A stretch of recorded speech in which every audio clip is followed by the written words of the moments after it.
free Nigeria Info.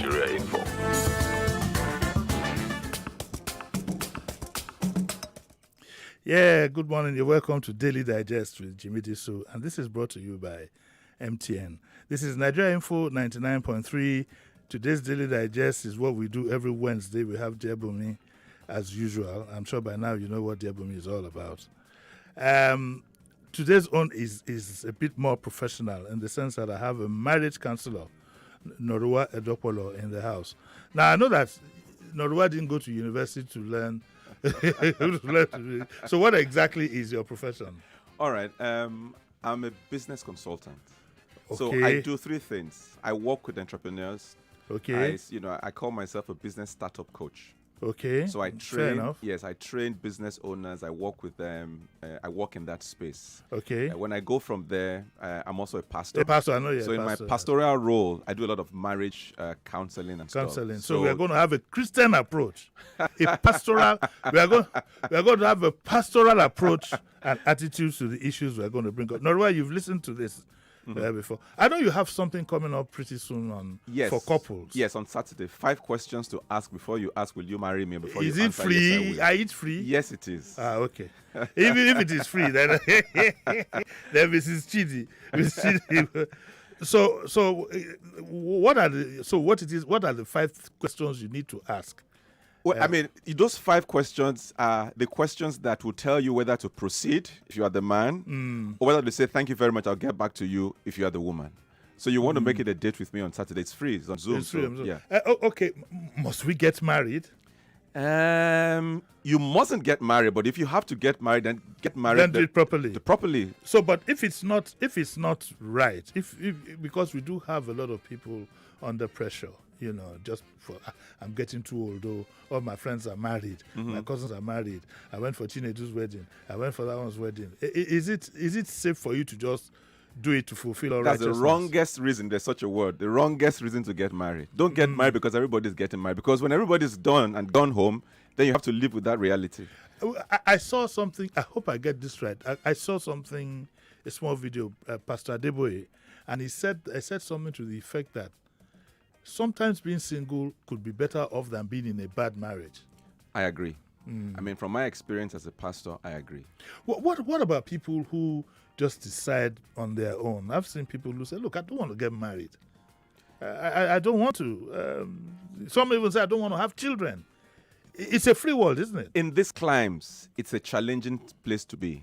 Outside of this, this part of the world, good to go. But we have a lot of that now. People are realizing that rather than sentence themselves to a life of imprisonment, let them at least be running loose free and doing whatever they wish to do. But I'm pro-marriage, though, I must say. No, I'm pro-marriage. Okay. I'm pro-marriage. Okay. But I am anti. You must get married. Yeah, no, I don't believe so. I agree with you. You should. And I also don't believe that either parents or sisters or anybody at all should be putting people under pressure and telling them, oh, when are you? And then you do find some people who say, I need grandchildren. That's very wrong and selfish. It's very wrong and selfish. Yeah, you want your child to do something to satisfy you. Yeah. It's like my attitude towards weddings. Well, I got one of my daughters, and it was her wedding. It was the way she wanted it. As long as it's within the confines of what I can handle, fair enough. I think that's the way. That's my. I mean, my daughters are probably listening to this and say, "Okay, Daddy, what are you going to say?" What are you going to? And this is my take, children. We will do it 50-50. We'll sit down, we'll negotiate it, we agree. And I think that's how it's supposed to be. I mean, it's their wedding. It's their wedding. Yeah, so you give them, so I mean, it's like if we were to, share it over 100, the child should take 80. Okay, listen. Yeah. A situation, for example, a child walks up to you and says, Daddy, I want to have a very small wedding. I want to have a very, very small wedding. I just want us to be about 50. And then the parent now says, do you know who I am? I'll have a wedding for my daughter for 50, but that's what she wants. A friend of mine had that challenge. So you know what he did? He said to the daughter, give me the native law, you take the white wedding. So native law was Owambe. Yes, everybody was there. The white wedding, we don't even know where it held, you know. So that was the bargaining that they did. So the native was, everybody was there, everybody. But the white wedding, I mean, I was at the native. I didn't even get the card for the white wedding. For the white wedding. So yes, that's a possibility. We've had many, especially these destination weddings. So that's a possibility. And I'm sure you'd like to tell our listeners, the young people, that don't look at the wedding, look at the marriage. Focus on the marriage. By all means. By all means. If it's by the glamour. You're not going to give us any orijo on those questions that they have to zoom. I'm keeping everything for Saturday morning. If you want to see Noruwa, if you Google his name, his contacts will come up and you can decide if you want to. I'll listen in for all his worth. I'll listen in. Not that I'm getting married again. No, but it's just good to know all these things, because life keeps changing. Keeps changing. Right. By the way, some churches don't allow divorce. Does that make sense to you?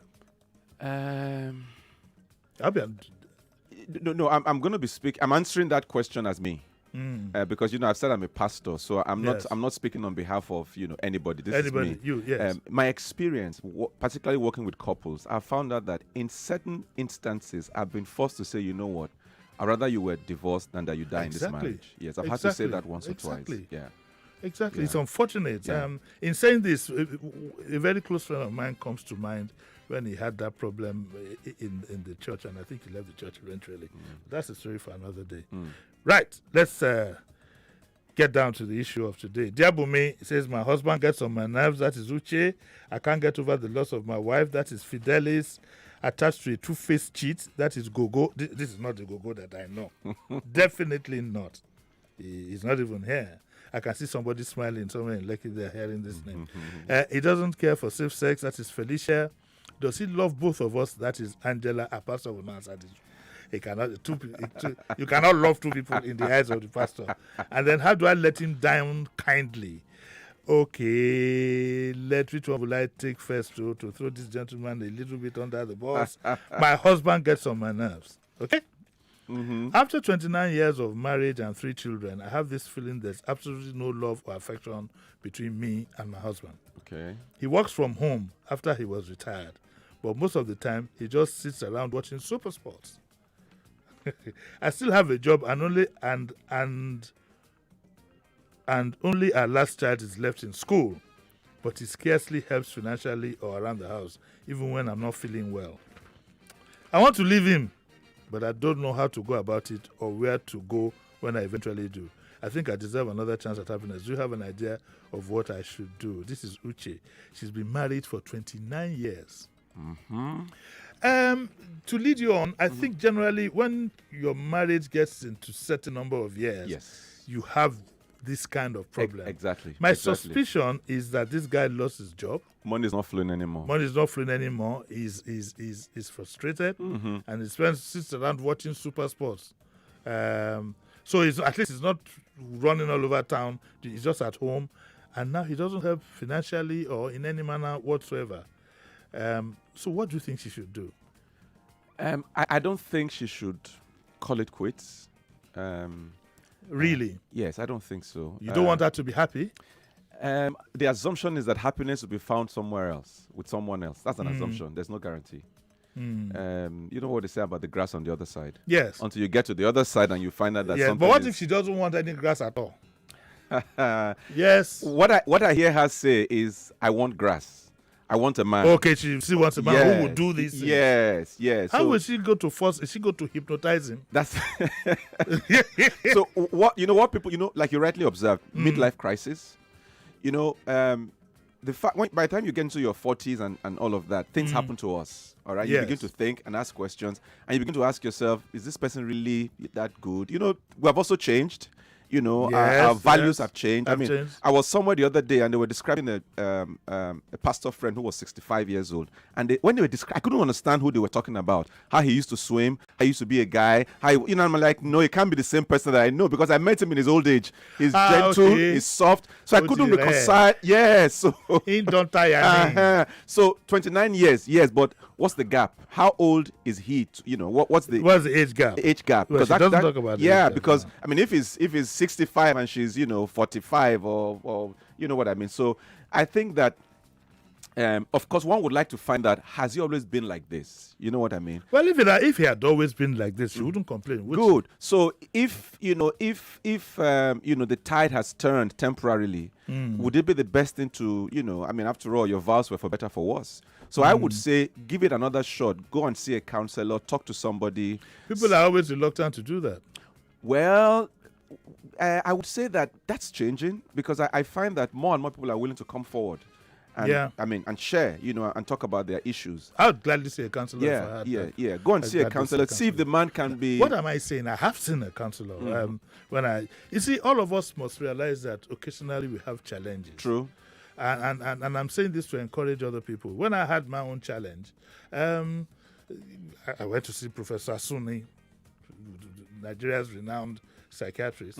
He's dead now. I went to see Dr. Fari, and then it was discovered that it's something between an environmental issue and a medical issue. That there's something about some fluids coming from the head, and it was corrected with medication and counseling. So people should, if you're feeling funny, I think she should see a professional. I agree. The problem I have, though, is she might end up going for counseling in the church. They tell her to do fasting, deliverance. Uncle Jimmy, that's changing. They will throw her in a bottomless. You got some of the best guys in church, I can assure you. Now, yes, they yes. professionalize it. Yes, They throw her yes. in a bottomless pit. I have a friend, Dr. Boyo. Dr. Boyo had a church next to him. And of course, he would feel disturbed by the noise, vigil, and so on. And he said, he approached the pastor and said, 2 days ago, I heard you throw the devil in the bottomless pit. Now you're trying. I didn't see. Don't mind some of us. Oh my God. What's this theory about throwing the devil in the bottomless pit? Let's not go there. It's symbolic. Let's not go there. Let's not go there. Yes, he'll get there eventually, but it's not time yet. It's not time yet. Okay.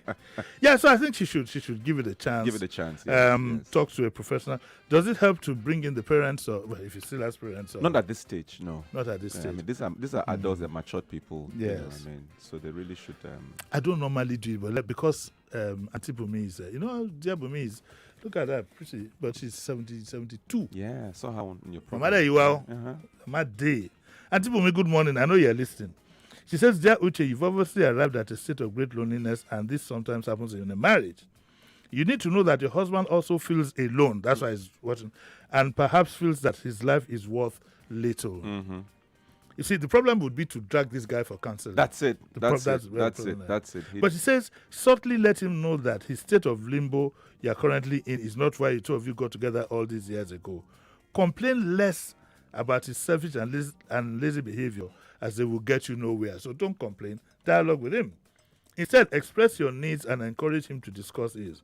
What do both of you want from your lives now the kids have grown? It's a tough relationship when you're older. True. Tough. True. It's very, very tough. Very, very tough. And like Yorubas will say, all of us are. Yes, we are getting there. Slowly but surely. Okay, what's the time now? Supervisor, Mama? 3 minutes before. I have 3 minutes. Okay, 3 minutes. Let me read the whatever, and then we'll take a short break and then react. Okay. You say, how do I let him down kindly? This is by Lanre. Lanre is in her late 20s, and she's been with her boyfriend for 2 years. In those 2 years, we've had what could best be described as an on and off relationship.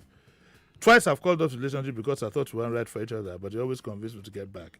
He's a very caring and generous. Do you see that word there? Generous. Generous. You know what generous dropping. means? Baba, drop. He says, but he's very boring and critical of the modern society, but he's generous. Generous. So that's the. He's boring and critical of modern society, but he's generous. He did drop.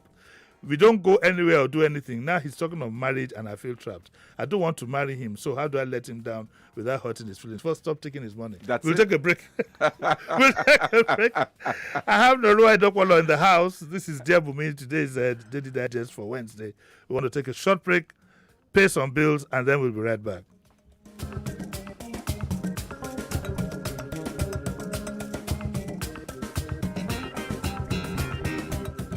touch that dial. Daily Digest returns in a moment.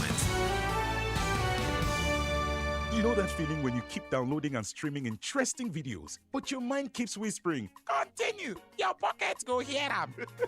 But not anymore. When you subscribe to MTN's affordable and reliable monthly data bundles, you will enjoy 10 gigabytes with just 3,000.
Lanre wanting to let him down gently without hurting his feelings. It means that, first of all, you can see she says that the man is very generous. He's caring. She wants to eat her cake and have it. Caring and generous are the same things. They are Siamese twins. And as she's letting him down, she wants the droppings to generosity to continue. Yes. She has her eyes on the money. What do you think she should do? I think she should have a meeting with herself. With herself? Yes. And recognize that you can't eat your cake and have it. So no, I don't think I'd even advise her to marry this guy with the feelings she has. Because it's not going to work. It's not going to work. Yeah. It's not going to work. But the guy will suffer. Because I mean, look at that man will suffer. Well. Look at it says she's thought about that, but he's caring and generous, but boring and critical. So if you remove the money, there's nothing. There's nothing. Yes, and the marriage cannot be sustained only by. And the money situation can change. Like if he's working in a bank, he could be fired. If he has a political appointment, he could lose it. So Lanre, I think it's very both Norwa and I agree that. But do I have a call? Do I have any caller there? 0700 993 993 993, and the female line is 01465 7190. Once I have a caller, let me know. Take the female line. Is that the female line? Oh, okay. All right. Take that one. Hello, morning. Yeah, good morning, sir. I'm very grateful to connect with you. Yes. My case is very classical. I am 51 years old now. Yes. I actually got married 2002. Then by 2003, the marriage was dissolved. Yes. Because the woman went and dated somebody, a politician in Abuja. You go look for money? I couldn't take it because she was not using her money to fight me when she wanted to come down to me. I rejected the entire thing, so everything had to divorce. She eventually divorced me. Then I have to, because of that challenge, I had to wait till this time around. It's about 17 years now. So I'm now ready resettle. Hey, yeah. Congratulations. So the issue is, the people that want to, that are giving me a woman now, is like they went back to the olden days by organizing the woman for me, and I accepted it. So I don't know. No, but you first take your eyes, see Don't even take my eye. They just arrange them, say, wait for house. They cover your eye. When she come to your front, they can't open the clothes. You happy when you see them?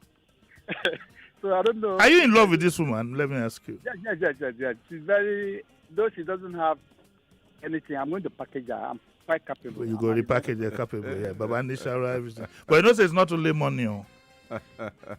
It's gone. It's going to package her. Sounds like something you bought at ShopRite. Let's just wish him luck. Yes. Best of luck, sir. Because I have my reservations about packaging wise for people. Does it ever work? I mean, if you go back in time, you know, in those days, love was not really critical. No. It was just, you know, get married, make children, yes, and make the best of it. Yes. All right. So it's now that, you know, we are allowed to allow our emotions to come to play. In those days, it didn't matter. No, it didn't matter. I mean, Especially your wife is coming. If you're in London, they send her from the village. Your wife say, okay, hello, my wife, come in. And then, but today is different. That's why I'm a bit surprised that, you know, he's allowing packaging. More so, the first time it didn't work. I would have thought that this time around you'll be a bit more but you see, deliberate. The that makes him happy. That's a very happy man that just called. I'm glad. Well, let's talk in 6 months' time, Uncle Jimmy. Hey, if it's 6 months' time, we will package another one. and I the word he used was as if they're going to give you an air conditioner in the package. Oh my God. Okay, there's this Angela here. And Angela says that, he says here, does he love both of us? And Angela says that my best friend is getting married soon. What she doesn't know is that her fiancé and I are lovers. Wow. Holy Wow. Let me read this again. Okay, Angela is a lady. That's a lady's name. Mm-hmm. And she says that my best friend is getting married soon. What she doesn't know is that her fiancé and I are lovers. Wow. I was quite put off when he proposed to her, but he said she was pregnant and that if I'd gotten pregnant first, he would have married me. Who stands for this? But that she still sees him, even now that he says he still loves her. And now he's talking about their wedding plans. Angela is dying inside. She should take all her savings and buy herself a one-way ticket out of town. Yes. And then I think the question to ask Angela is, what premium does she place on herself? You get the impression that Angela probably has very low self-confidence. Yes. And, you know, considers herself not worthy. You know, and therefore she doesn't mind being, you know, somebody's sidekick in this very dishonorable manner. Yes, to her friend. Yeah, to her friend. You know, I mean, you're going to mess up everything. But is it important for us to know who got there first, her friend or herself? Well, he's made a choice, either which way, you know. Okay. Yeah, he's made a choice, either which way. So, I mean, if I was Angela, I'll give him a slap and walk out on him. Oh, yeah. Pastor. Yeah. Go by it. Yes, he deserves it. Oh, yes. No. Let me be the pastor now. And cancel me. Let me cancel you. Don't slap anybody. That's domestic violence. He was talking in parables. Yes, so please don't slap him. Don't slap anybody. It was a joke, you know, that's something like that. Yeah. The things that we see these days. This one is very unfortunate. Very unfortunate. I can't get over the loss of my wife. Wow. And this is Fidelis. Wow. Fidelis says, for close on 16 years, I thought I was happily married to my childhood sweetheart. But she left me and didn't even take any of the 3 children with her. Whoosh. I met my second wife some years later and she was nice to my children.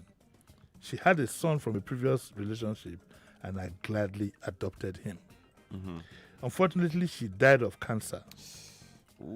And I'm now in the house with her son. My other children are grown up and share a flat. I miss my second wife every day, but I wish to get on with my life. What should I do? I need to tell Fidelis that in traditionally, there is nothing called her son. It's my son. It's my son. Yeah. I wish people would have that Yeah. attitude. Yeah. And there is nothing traditionally. There's nothing like an adopted. Adoption is just the means by which The child comes a in. child comes Once in. it comes in, it Once becomes a it child. comes in, it's my child. My Yeah. child. Yeah. So I think we need to establish that. You do find amongst even amongst people that they say, he's my adopted. No, there's nothing like an adopted child. I mean, after all, when you're describing your own children or whatever it is, you don't say, my children that my wife got pregnant for 9 months. No. So he needs to have that attitude. But what's his challenge really? Is it that yes, I understand that he's missing his late wife. Yes. On the one hand. Yes. And then on the other hand, he doesn't know what to do with this child. Is that it? No. He says he just wishes to get on with life. Okay. He doesn't see the son as being a challenge to Oh, him. wonderful. But wonderful. no. Wait. Yeah, From what he has written again, let's read in between the lines. She died of cancer, okay. But it says, I'm now in the house You with said her that son. as if He I'm sees the son saddled- as a burden. Burden, yeah. That's the point I'm trying to make. As if he's saddled with, Yeah, because Yeah. he says, my own children. In other words, there's a separation in There's his a mind. separation, I don't yes. think that's right. That's he's been sad. unlucky. He's been unlucky. I now feel sorry for the son. Yeah. I mean, you thought you had parents. So at the slightest opportunity, this man will kick that guy out. Yeah, ditch him. Yeah, that's not very good. That's not very good. That's not very good. That's not very good at all. So people should learn that I believe in a love me, love my dog situation. That's it. If you can't be there for people, then don't even try. Yeah. Don't try. If you can't be there, When you take me on assets and liabilities. assets and liabilities. Yeah. And it's not just about money. But some guys generally think that once you can throw money at a person, I think you need to take on. I know quite a few very wealthy people who are unhappy. So it's not about money. Oh, loads of them. Yeah. not about Loads of them. In fact, about I money. think you find that the more wealthy people are more prone to being unhappy. That, you see, because they say, he who is down needs fear no fall. If I did for my room and parlor for Mushin or wherever it is, I'm not fearing anything. There's nothing But to add. The elite now, they're under fire. There are Yes. people who live in Ikoyi can't Ikoyi. fuel their cars. True. Yes. There are people who live in Ikoyi, live in what's that rich place that Banana Island. Some of them now today, because a lot of our elite have been living on free money. Yeah. Excellency, Bawoni, send me something. I've seen that happen so many times. Wow. I know a guy who lived in Victoria Land in the military days. I know another one who lived in Apapa. Those were guest houses from top military brass way back then. And some people lived there 20, 25 years. Wow. Yes. Ile onile. Some people live. I've known people who have lived in government quarters, unmarked quarters, that have virtually and quietly inherited those houses. Put it this way: it's different now. Back in the day, 70s and 80s, a minister could have about 8-10 silent houses. A governor more than that. And sometimes they let out one house and say, "Okay, give this house to Philip. Let him stay there for a while." By the time the next minister comes in, people have forgotten that the house exists. I know. And Philip will just come I back. know what I've seen cases in this country And Philip will come back. that government houses have they've been turned into private houses. Some even renovate. Some rebuild. Yes. Not when we were growing up. Have you forgotten what Ikoyi houses look like? Massive. A house will be in number 1. The bus quarters will be in number 10. Massive. Leave that one. Leave that one. So, and you do find a lot of our elites who have no visible means of living. They live from hand to mouth and but want to live big. But the poor man, once rain is falling, say, thank God, open the window. Let us enjoy this river. So he doesn't know how to get on with his life. Okay, so what do you think he should do, this Fidelis guy? I think that Fidelis should find a place in his heart to accommodate this young man and take him as a child. And I don't think he can. he may be able to if he has a second thought about it. Can you work on people's minds? I think it comes from within. That within is what I'm talking about, wherever that within is. You should work on it. Some within. people don't have a within, no. Look at it this way. There are some people who cannot even relate to their own child. Yeah. I think it's a gift of God for you to have that. I don't think you can work on yourself. Maybe on the outside you can work on yourself not to be aggressive towards or tolerate, to be used for want of a better word. But for me to come from the inside, because this whole thing, it says she had a son for a first marriage, and now I'm in the house with her son. So he sees that boy as an alien, as an external, whatever, yeah. And there's nothing that's going to make it. And because he says that, my own other children are grown. Uncle Jimmy is asking. Yes. He's asking for help. I mean, that's a sign. Oh, I see. That's a sign that he's. I mean, are you sure it's not financial help? Um, Maybe he'll not get money to pay school fees. I'm sure the burden of raising the child is affecting him. Okay, maybe the woman was the money bag, maybe. I know, and also with the way school fees is going up these days, you know. With the way school But I mean, fees he has going up. other children.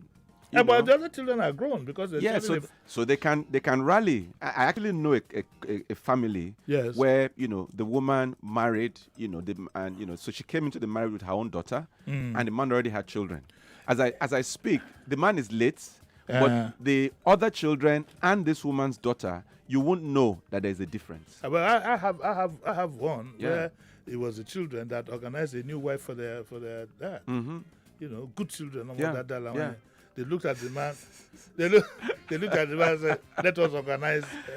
This story I'm telling you, it's happened. It happened in real life. We brought the lady home and told their dad, "You're going to get married." And he said, "I've been considering." He was watching football, so they said, "No, the wife is here." For real? Yes, so he said he started shedding tears. So I told him, I said, he's a thief. He's my friend. I said, Linier. If I say thief in English, it doesn't sound right. But I said, Linier, you were so excited at seeing the woman. Those were tears of joy. But I mean, today, he's been married now almost 10 years. Wow. And that's a new set of children. Wow. But if you look at the way he described how his first wife left, you're not too sure about the attitude of the children to that act. Okay. Because the children could have taken in this boy. Boy, that's it. And they bound the child to Philistine. Maybe they think that you wanted the burden and so on and so forth. It's a very complex situation. Okay, it's the Daily Digest. It's dear Bumi, and I'd like to take one or two more calls. I'd like to take a call from the female line, though, if there's any call like that. But let's go on what we have. Hello, good morning. Good morning. Morning, sir. Who's calling? This is David from Ibishi. Yes, sir. I just one of your comments about churches is what I want to react to. Yes. That some churches do not allow divorce. Approve. They don't approve. Okay, they don't approve. It's not for them to allow, but they don't approve of it. They don't approve divorce. So all churches are owned by one person, which is Jesus Christ. And it has a document that guides them that they use to operate. Yes. So it's not about a church bringing up its own approval. It is what the Bible approves that all churches must follow. Yes. So if any church does not follow what the Bible approves. What does the Bible approve? The Bible does not approve divorce. Really? Yeah. If you are in a marriage, just said, if you, for the reason of adultery or fornication, if you have to divorce, then be ready not to get married. It is only death can do you a part. That's what the Bible says. That's okay, fair enough. The Bible. Fair enough. Let me ask my guest. So if for any reason, for example, first of all, is it right? To what he said, is it right? Okay, so it's a delicate matter. For example, the Bible says that God hates divorce, yes. But then the Bible also says that if the other party walks away and says, I'm not doing the game, let him go. All right? It's the same Bible. Yes. So there's a point of God doesn't like divorce, and there's a point of what happens if you then have to divorce. All right? So I'm always very wary of answering these questions directly in a public forum because, scriptures must balance each other. I've known cases where, people had a good basis to divorce. I've known cases where it wasn't okay, but it's very delicate. So you don't want to go there now and then, the next thing is you are trending on Twitter. You say, oh, the Bible. So I would say that anybody who's listening to this, who has a challenge in their marriage and they're wondering what to do, seek for counsel. As for the what he said, whether it's right or wrong, you need to do it's easy to just answer on the fly. But experience has taught me that some things are deeper than they look like on the surface. And there are enough scriptures either which way. For those who say yes to divorce, they have their scriptures. For those who say no to divorce, they have their scriptures. So, and I don't want us to go in there. Because sometimes you do have a situation where a year after you just realize I've made a mistake. In fact, sometimes 24 hours after, you do realize that, I can't live with this person. And if you're in your 20s, are you going to be sentenced to a whole life of misery? Sometimes something that is fundamental. For example, let me give you a very simple example. You've been dating this woman, or this woman has been dating this guy. Let's use a guy as an example so that the feminists so they don't go at Pele, thank you. So that they don't go at war with me. You've been dating this guy. In taking off his buba and shukutu from the agbada that he wore, you suddenly found some, like a bante or whatever it is.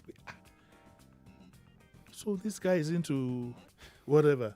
You can't, to be practical, that breach is going to be very difficult to men. I'm just using that, maybe it's a bit extreme. But sometimes you can find something that is just not your whatever at all. It's not something you can handle. I'm being careful now not to. A pastor is the peddler of hope. All right? I'm a peddler of hope. I'm an analyst. Yes. So I'm a peddler of hope. But I'm not a peddler of doom. But I'm a realist. I'm a peddler of hope. And I've seen, I got a message a couple of days ago from a friend who we all thought the marriage was scattered. And he sent me a message saying, my wife, out of the blues, after X number of years, calls me and says, you know what, I'm sorry, I'm coming back. So that's the kind of thing I'm talking about. Yeah. Female line. So let's. But if you've been divorced for a while, is it actually wise after so many years for you to come back again? Yeah. That's because what you're having is two different people now. It depends. You were two different people at the beginning. Don't forget. When you started, you were two different people. You can start again. You can start again if you want to. How do you wipe out the past in your mind? You don't wipe it out. It's just that it's a scar. It no longer hurts you, but it's there. Okulakai. Yes. I must come and listen to your preachings one of these days. Do we have somebody on the female line? Okay, we have so many calls. Wow. Hello, morning. Good morning, Uncle Jimmy. Yes. Okay, let me quickly react to... Who is speaking, please? Oh, sorry, sir. My name is Mrs. Bassi. Yes, ma'am. Good afternoon. Good morning, Mrs. Bassi. How are you? Thank you, sir. I wanted to just quickly react to because I lost a friend of mine last year from years of domestic abuse. Yes. And I like for us to have a balance on that issue. And I would like to say that you can separate for a while, like the pastor said, that his friend's wife left and has come back. Because at times the women don't go out alive. About when I relocated to Lagos, she had told me she was beaten once and she had lost hearing in one ear. Wow. And I wish I had done more. Wow. So it's better to be alive. Yeah. Yes. I agree with you. Married and dead. I agree so when with these you. religious houses tell you stay on, pray, the prayer might be walk away. Yeah. Most times. Yeah. The prayer just might be walk away most times. Okay. Thank you, madam. A lot of men have also died like this. Yes. So let's have a balance. Life is a balance. Life is a balance. You don't have to be married to serve God. You don't have to be married to go to heaven. You're married to be alive, not to endure pain and suffering. That's my position, sir. So when they say the Bible is clear on divorce, no. The Bible also doesn't like abuse of a man and a woman. So where do you draw the line? Because the man he doesn't wake up and say he's going to kill his wife. From anger and fighting, the woman... Or some mental challenge. True. Exactly. So True. he doesn't wake up, the man doesn't wake up, the woman doesn't wake up and say, I will kill my wife at 2 p.m. No. Something triggers it, and they continue to fight until she drops dead. I feel very pained about my friend. I wish I had done more. Yeah. Thank you very much, Mrs. Bassey. Hello, good morning. Good morning. Yes. Hello, everybody. Madam. Let's take Hello. Hello, Uncle Jimmy. Good morning. Morning. Who's calling? Yeah, my name is Ngozi. Ngozi. Good morning, Madam Ngozi. How are you today? I'm fine, sir.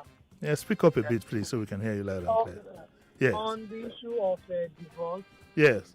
for me, I feel most times we Christians interpret the Bible differently the way we do understand. If you go deep into the issue of divorce, you will discover that, as your guest says, the Bible never said totally no, and they never said totally yes. I've seen people that separated after 22 years and they came back together and they are married now. I've also seen where marriages were annulled, especially in Catholic Church, when a marriage is first built on deceit. I've seen where they package a madman to a woman to marry only for her to get into there and discover that this guy, the sanity is not good. They dragged it in court and realized that this guy has a mental issue and the marriage had to be annulled. Annulled, yes. Yes, in such a circumstance, would you come and tell the woman to continue living with a madman that she went into that marriage in the first place out of deceit? So sometimes when people preach, they should also look back and think. Even Jesus himself, when he was in the world, he was never like straight on. He analyzed situations. He sees things before taking a balance. That's what I have to say. Thank you. All right. Thank you very much, Madam Ngozi. Okay, take one of the men, please. Hello, good morning. Hello? Yes. Yeah, good morning. Morning. Yeah, this is Akibe. Morning, yes. What they are analyzing there, Yes. the Bible already said, before you do anything, Yes. commit it in the hands of God. Yes. And he shall bring it to success. Yes. So before you want to marry, marriage situation belongs to God. It's not your own to pick along the road. So you tell it to the Lord that you want to enter into the marriage situation. You are interested. Then he will choose for you the one that suits your character. Okay. And then as regards to divorce, the Bible says if you divorce, should you at all, you remain. You cannot be married to another person again. Had it been those people that come back together, they were married to another person, would they come back? But what if you divorce at a very young age? Won't you start your life all over again? Marriage do not really contribute to your life as regards to not having something to do. The Bible encourages single manhood, single womanhood. If you look at the book of Isaiah 56, okay, you can say single. All right. Wow, how do you react to that? Uncle Jimmy, you have opened the Pandora's box. I've opened the Pandora's box. I like it. It makes me excited.